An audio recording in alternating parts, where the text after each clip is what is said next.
Кекс дайындаймыз. Алдымен лайк басып, арнама тіркелуді ұмытпаңыз. 250 грамм айранымызға сода салып, жақсылап араластырып аламыз.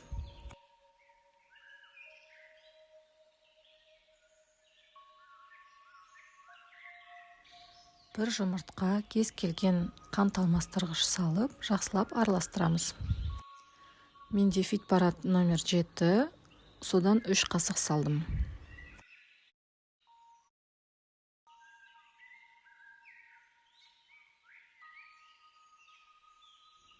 Массамызды жақсылап араластырамыз.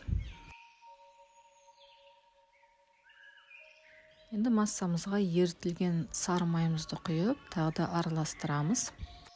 Үстінен кез келген глютенсіз ұн саласыздар. Менде жүгері ұны және күріш ұны аралас.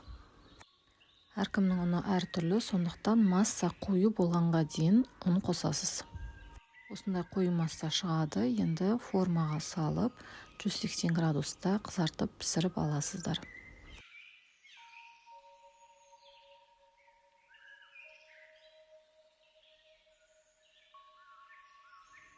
Осымен біздің кекстеріміз дайын, өте тез және қарапайым дайындалатын кекс дайындап көріңіздер.